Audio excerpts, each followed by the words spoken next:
दोस्तों एक लड़की होती है जो कि पढ़ाई पढ़ती है और पढ़ाई करते करते दोस्तों उसका एक लड़के से अफेयर चल जाता है और अफेयर इतना आगे बढ़ जाता है कि जब लड़की के माता पिता को पता चलता है तो दोस्तों वो क्या करते हैं कि अपनी लड़की की शादी कहीं और जगह पर कर देते, क्योंकि लड़का उनके जात बिरादरी का था नहीं। अब दोस्तों जब वो दूसरी जगह शादी कर देते हैं तो लड़की क्या करती है, लड़के से बातें करती रहती है और अपनी ही ससुराल में फ़ोन करके लड़के को बुला लिया करती। लेकिन दोस्तों जब लड़का एक बार जाता, दो बार जाता, तो उनको ऐसा लगता है कि जब मेरी दिल की हसरत होती है उस लड़के को बुला लेती हूँ और वो हसरत पूरी कर जाता है। लेकिन दोस्तों हमेशा ऐसा होता नहीं। एक दिन वो लड़का ससुराल में ही लड़की के पकड़ जाता है और पकड़ने के बाद में फिर दोस्तों वहाँ पर ऐसा हंगामा होता है कि दोस्तों आखिरकार कुछ ऐसा हो जाता है, जो भी सुनता है वो भौचक्का रह जाता कि आखिरकार आज के समय ऐसा भी हो सकता है। तो जानेंगे दोस्तों इस कहानी में आखिरकार ऐसा क्या होता है और कहाँ की कहानी है और किस तरह ये लड़के लड़की एक दूसरे से मिले थे। तो बने रहें पूरी कहानी में दोस्तों। चलते हैं, आज की कहानी है अपनी ये बिहार से, और बिहार के अंतर्गत एक जगह पड़ती है बलिया। बलिया के अंतर्गत एक थाना पड़ता है उकाऊ थाना, उसके अंतर्गत एक गाँव होता है। उसी में दोस्तों एक परिवार होता है, परिवार प्रजापति लोगों का होता है और उसमें एक लड़की होती है जिसका नाम अमृता होता है। जो अमृता दोस्तों उसी स्कूल में पढ़ने जाया करती थी और समय धीरे धीरे गुजरने लगता है। अमृता को दीपक खड़े होकर के रोज देखा करता था। शुरुआत में अमृता ध्यान नहीं देती है, लेकिन जब ध्यान जाती है तो देखती है कि दीपक नाम का जो लड़का होता है वो उसे देखा करता है रोज़। अब धीरे धीरे ये एक आदत सी बन गई थी अमृता की कि वो भी देखती थी, उसे भी लगाव सा होने लगा था कहीं ना कहीं दीपक से कि आखिरकार दीपक उसे देखता क्यों है। उसके मन में भी बातें चलने लगी। अमृता दिखने में सुंदर थी, गोरी थी और दीपक दोस्तों जो था अमृता से प्यार करने लगता है, उसे देखता है, लेकिन कुछ भी बोलने की हिम्मत होती नहीं है। धीरे धीरे समय गुजरने लगता है और एक समय ऐसा आता है दीपक अमृता से कह देता है कि मैं तुम्हें बहुत प्यार करता हूं और तुम्हें चाहने लगा हूं। अमृता जो होती है दोस्तों कहीं ना कहीं दीपक को पसंद करने लगती है और पसंद करने के बाद में दोस्तों इन लोगों की बातचीत होने लगती है। अब दोस्तों समय धीरे धीरे गुजरने लगता है दोस्तों। उसके बाद में अमृता और दीपक के मोबाइल नंबर आपस में बदल जाते हैं। अब ये दोनों चोरी चुपके से बात करने लगते हैं। लेकिन दोस्तों कहते हैं कि कोई चीज़ हो अगर चोरी चुपके से स्टार्ट जब होती है फिर दोस्तों धीरे धीरे उसकी आदत सी पड़ जाती है। अब अमृता घंटों घंटों दीपक से बातें करने लगती है। दोस्तों समय वक्त के साथ गुजरता चला जा रहा और उसके बाद में दोस्तों दीपक जो होता है अमृता से मिलने की डिमांड करता है। अब दोस्तों अमृता से लगभग 3 किलोमीटर के दूरी के आसपास दीपक का गांव होता है। ये दोनों अपने अपने गांव से निकलते हैं और दोस्तों एक जगह ऐसी होती है वहाँ मिलते हैं और मिलने के बाद में अपनी अपनी हसरतें पूरी करते हैं। दोस्तों जब अमृता पहली बार दीपक से मिलती है तो ऐसे मानो उसे वो सुख मिलता है जो शायद पहले कभी मिला ही नहीं था। अब दोस्तों अमृता दिलो जान से दीपक को चाहने लगती है। लेकिन दोस्तों कहते हैं कि ये कहानी चुपके चोरी चल नहीं सकती है, ऐसी कहानी अक्सर पता चल जाती है लोगों को। धीरे धीरे दीपक अमृता जब मिलने लगते हैं तो कई लोग इन्हें मिलते हुए देख लेते हैं, बोलते बतलाते देखते हैं, तो धीरे धीरे ये जो इनके प्यार की कहानी होती धीरे धीरे दोनों के गांव में फैलने लगती है। अब दोस्तों समय के साथ साथ होता ऐसा है कि एक समय ऐसा आता है कि अमृता दीपक से मिलने जाती है और उसको कोई मिलते हुए अमृता के गांव वाले देख लेते हैं और आ करके अमृता की मम्मी पापा से कह देते हैं कि तुम्हारी लड़की जो है किसी दूसरे लड़के से मिलते हैं और उल्टे सीधे वो काम करती है, ज़रा अपनी लड़की पर ध्यान दो। अमृता के जो घर वाले होते हैं जब अमृता घर पे आती है तो उससे पूछते हैं, लेकिन अमृता जो होती है वो साफ साफ इनकार कर देती कि ऐसा कुछ नहीं है।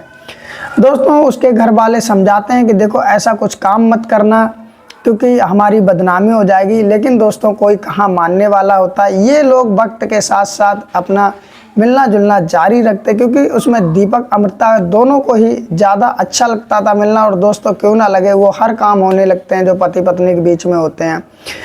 दोस्तों समय के साथ साथ जब अमृता के घर वाले अमृता पर नज़र रखते हैं तो दोस्तों उन्हें पता चल जाता है कि ये दूसरे किसी लड़के से मिलती है और वो हर काम करते जो पति पत्नी में होता है। अब दोस्तों कहीं ना कहीं उन्हें अपने आप में बेइज्जती महसूस होने लगती है उसके बाद में दोस्तों वो पता लगाते हैं तो पता चलता है कि अमृता तो जो कि प्रजापति समाज से होती है यानी कि जाति से होती है, और जो वो लड़का होता है जाटव समाज से होता है यानी कि हरिजन होता है।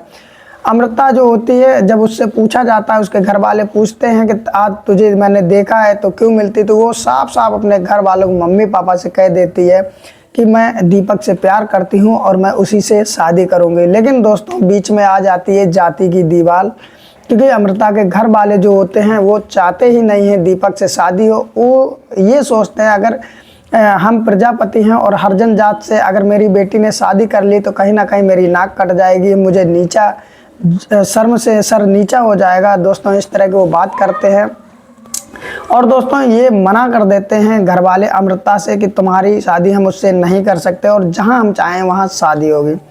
दोस्तों ये दीपक और अमृता क्या करते हैं, एक दिन घर से निकलते हैं और एक मंदिर में जा कर के अपने ही आप भगवान के सामने एक दूसरे को जयमाला पहनाते हैं और मांग भर देते हैं यानी कि शादी कर लेते हैं।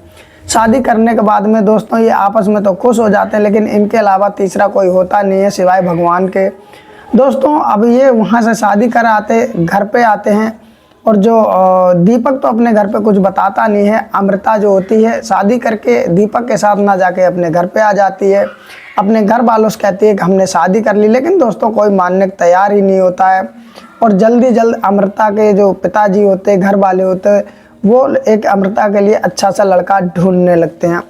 दोस्तों एक लड़का मिल जाता है तो अमृता की शादी पक्की हो जाती है। बड़ा ही धूमधाम से दोस्तों बारात आती है, अमृता की शादी होती है। शादी की सारी रस्में रिवाज जो होते हैं वो सारे होते हैं और अमृता दुल्हन बन के अपने ससुराल चली जाती है। दोस्तों उधर दीपक का बहुत बुरा हाल हो जाता है क्योंकि वो भी दिल से उसे चाहता था लेकिन भुला नहीं पाता है, ना ही दोस्तों अमृता दीपक को भुला पाती है। अब होता ऐसा है कि समय दोस्तों धीरे धीरे गुजरता है। अमृता का पति कुछ दिन तो अमृता के साथ रहता है, उसके बाद वो बाहर कमाने के लिए चला जाता है। और इधर दोस्तों अमृता जो होती है जब उसके पास में फ़ोन आता है तो फ़ोन से अपने दीपक को नंबर मिला देती है। मिलाने के बाद इन दोनों में फिर से बातें होने लगती है। अमृता अपने ससुराल की एक एक कहानी सारी दीपक को बताने लगती है और ये भी बताती है कि मेरे जो पति हैं वो बाहर गए हैं। अब दोस्तों बात के साथ साथ इनका लगाव और बढ़ता है। तो अमृता एक दिन दीपक से कहती है कि आज रात तुम मेरे ससुराल में आ जाओ घर पर, मैं चुपके से कुंडी खोल दूंगी, तुम घर पे आ जाना और सुबह होने से पहले मैं तुम्हें निकाल दूंगी। दोस्तों दीपक भी बिना कुछ सोचे समझे हाँ कर देता है और वहाँ से लगभग आधा पौन घंटे का रास्ता होता है अमृता के ससुराल का, और बल्कि ज़्यादा ही होता होगा। दीपक जो होता है लगभग शाम के 4 बजे अपने दोस्त के साथ में निकलता है। निकलने के बाद में बाइक से अमृता के ससुराल पहुंच जाता है और दिन डूबने का यानी कि अंधेरा होने का इंतज़ार करने लगता है। इनकी फ़ोन पे बातचीत होती रहती। जैसे ही अंधेरा होता है समय निकाल के वक्त देखकर अमृता दीपक को घर के अंदर घुसेड़ लेती और जो उसका कमरा होता है उसी में वो छुपा देती। और दोस्तों एक जब रात हो जाती है तो वो सब कुछ करते हैं जो पति पत्नी के बीच में होता है और दोनों ही पूरी रात आनंद लेते हैं। और दोस्तों धीरे धीरे समय गुजरता रहता है। जैसे ही सुबह होती है अमृता निकाल देती है दीपक को और दीपक अपने ही दोस्त के साथ फिर से अपने गांव आ जाता है। दोस्तों अब ये जब कहानी एक बार दीपक की ससुराल में जाने की यानी कि अमृता के ससुराल में दीपक के जाने की कहानी शुरू होती है तो दोस्तों कहीं ना कहीं ये अब एक आदत सी बन जाती है। अमृता का जब भी दिल करता था दीपक को फ़ोन करके बुला लेती थी, दीपक भी सीधा पहुंच जाता था। पहुंचने के बाद में जैसे मौका मिलता था अमृता के घर पे चला जाता था उसके कमरे में और दोस्तों वो सब अपने दिल की हसरत पूरी करते जो उन दोनों के दिल में था। कहीं ना कहीं अमृता का अब इस चीज़ में बहुत ज़्यादा इंटरेस्ट बढ़ जाता है। वक्त के साथ साथ जब मन होता था दीपक को वो बुला लिया करती थी। लेकिन दोस्तों कहते हैं चोर कितना भी शातिर हो एक ना एक दिन चोरी पकड़ी ही जाती है। होता ऐसा है कि एक दिन फिर से अमृता फ़ोन करती दीपक को 4 अक्टूबर 2024 को फ़ोन करती है, कहती है कि तुम आज घर पे आ जाओ। तो उसके बाद में जो दीपक होता है फिर से अपने दोस्त के साथ में अमृता की ससुराल में लगभग 4:30 बजे के आसपास पहुंच जाता है और उसी गांव में घूमने लगता है। कई लोग गांव के जो होते हैं उसे जब 2-3 बार देखते हैं तो पहचान जाते हैं कि ये आखिरकार वही लड़का है जो कभी कभार आता है। लेकिन ये नहीं जानते किस लिए आता है। दोस्तों दीपक को देखा जाता है, दीपक घूमता रहता है और जैसे ही दोस्तों शाम होती है, अंधेरा होता है, दीपक को अमृता बुला लेती है फ़ोन करके और दीपक अमृता के फिर से घर में घुसकर कमरे में पहुंच जाता है। हालांकि अमृता के ससुराल वाले और भी वहां पर रहते हैं, लेकिन उनको कुछ पता ही नहीं चलता आखिरकार रात के अंधेरे में होता क्या और मेरे घर के अंदर चल क्या रहा। दोस्तों अब होता ऐसा है कि ये लोग अपने कमरे में घुस जाते हैं और अपने दिल की हसरतें पूरी करने लगते हैं। लेकिन दोस्तों कहते हैं चोर पहले दिन जब चोरी करता है तो उसके अंदर डर होता है, दूसरे दिन करता तो वो डर कम होता, तीसरे दिन करता, धीरे धीरे डर निकल जाता है। ऐसे ही दीपक को भी कहीं ना कहीं, अमृता को भी कहीं ना कहीं ऐसा लगने लगा था कि अब कोई डर वाली बात नहीं है। उस दिन दोस्तों जो अमृता दीपक की जो आपस में जब प्यार करते हैं तो उनकी आवाज़ें जो होती है बाहर तक आने लगती हैं। और दोस्तों अमृता के ससुराल वाले जब आवाज़ें सुनते तो मन में सोचते हैं कि मेरा बेटा तो यहाँ पर है नहीं, आखिरकार ये बहू के कमरे में है कौन। दोस्तों उसके बाद में जो उसके ससुराल वाले होते हैं सारा परिवार अपना इकट्ठा करते, यानी कि अमृता के जो चचिया ससुर वगैरह होते सब इकट्ठे हो जाते। उसके बाद में अमृता का कमरा खुलवाया जाता है। जब खुलवाया जाता तो दोस्तों उस दिन दीपक पकड़ जाता है। देखा जाता है कि दीपक अमृता के साथ में, दीपक की पहले तो जमकर पिटाई होती, वहाँ पर पिटाई होने के बाद में फिर उन्हें वहीं बिठा लिया जाता है। बिठाने के बाद में सारा कुछ पूछा जाता कि आखिरकार तू है कौन और कहाँ से आया। तो दीपक अपने बारे में सब कुछ सच सच बता देता है कि मैं अमृता से प्यार करता था शुरू से ही और हमने शादी भी की थी, लेकिन घर वाले को राजी नहीं था। अब दोस्तों जब रंगे हाथ उसके अमृता के ससुराल वाले पकड़ लेते हैं तो दोस्तों वो साफ साफ कहने लगते हैं कि अब हम तुमको रखेंगे नहीं क्योंकि तुमने हमारी जो नाक कटवा दी। और ये दोस्तों इतना ज़्यादा हंगामा बढ़ जाता है कि पूरे अमृता के ससुराल जो गांव होता है वो सारा इकट्ठा हो जाता है और दोस्तों कहीं ना कहीं मीडिया वाले भी आ जाते हैं। उसके बाद में दोस्तों दीपक के पिताजी को फ़ोन किया जाता है, अमृता के मायके वालों को फ़ोन किया जाता है, रात में ही बुलाया जाता है। दोस्तों कई घंटे के बाद में ये लोग पहुंचने के बाद में अमृता से पूछा जाता है कि आखिरकार तुम चाहती क्या हो। अमृता कह देती मैं अपने पति के साथ में नहीं रहूँगी, मैं दीपक यानी अपने प्रेमी के साथ में रहूँगी। अब दोस्तों होता ऐसा है कि अमृता के घर वाले चाहते ही नहीं थे, क्योंकि यहाँ तो नाक कट चुकी थी, ससुराल में कम से कम घर ही बच जाए। अमृता के जो माता पिता होते हैं अमृता को ले जाते हैं, ले जाने के बाद में यानी कि वहाँ पुलिस भी आ चुकी होती है और उसके बाद में अमृता से बयान लिए जाते तो वो एक ही बात पे डटी रहती कि मुझे दीपक के साथ में रहना है और दरअसल मैं दीपक से ही प्यार करती हूँ। अब दोस्तों होता है ऐसा कि अमृता के मायके वाले उसके मम्मी पापा अमृता को ले जाते और ले जा करके अपने, जब अमृता मायके में पहुंच जाती तो उसे एक कमरे में बंद कर देते, बाहर से ताला लगा देते जिससे अमृता कहीं जा ना पाए। और दोस्तों उधर जो ये दीपक होता है उसके पिताजी उसे लिवा कर ले आते और साथ में जो अमृता की ससुराल होती है उसमें लिख दिया जाता है कि आज के बाद मुझे अमृता से कोई लेना देना नहीं, ये चाहे मायके रहे चाहे अपने दीपक के साथ में रहे, मुझसे कोई लेना देना नहीं। बाकायदा दोस्तों लिखा पढ़ी हो जाती है। अब दोस्तों दीपक तो अपने घर में पहुंच जाता है, लेकिन उसके कहीं ना कहीं से खबर मिल जाती है कि अमृता को ताला में बंद करके रखा है। दोस्तों जब अमृता को ताले में बंद रखा जाता है और दीपक और उसके पिताजी को पता चलता है तो कहीं ना कहीं ये एसपी ऑफिस जाते हैं और दरोगा जी से दरखास्त करते हैं कि अमृता मुझसे शादी करके रहना चाहती साथ में, लेकिन वो नहीं मान रहे हैं और उसे ताले में बंद करके रखा। तो दरोगा साहब यानी कि जो पुलिस को लिवा करके दीपक और उसके पिताजी अमृता के घर जाते हैं तो देखते हैं सच में वो ताले में बंद होती है। उसके बाद में दोस्तों उसे ताला खुलवा कर बाहर निकाला जाता है। फिर पूछा जाता तो अमृता कहती है कि हम तो दीपक के साथ में ही शादी करके रहेंगे, लेकिन अमृता के घर वाले नहीं चाहते थे कि किसी हरिजन कास्ट से उसकी बेटी की शादी हो और उनकी शर्म से नाक झुक जाए।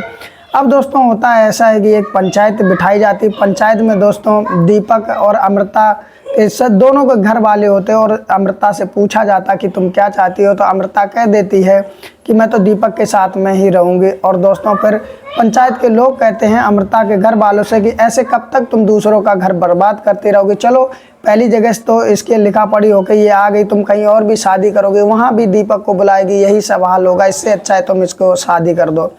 दोस्तों लास्ट में फिर दोनों के घर वाले सहमति हो जाती, राजी हो जाते और एक कागज़ बनाया जाता और बाकायदा सबके सामने उनकी शादी कराई जाती। शादी करके अमृता दीपक के घर अब आ चुकी।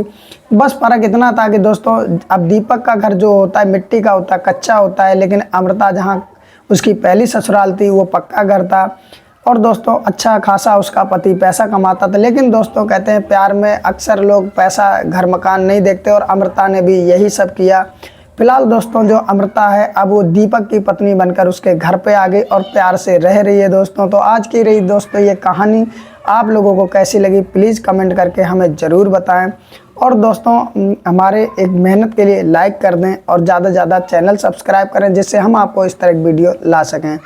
दोस्तों अगर आप ये फेसबुक पेज पर सुन रहे हो तो लाइक करके फॉलो ज़रूर कर लें और ज़्यादा से ज़्यादा शेयर करें। फिर मिलते हैं किसी और कहानी के साथ, तब तक के लिए नमस्कार।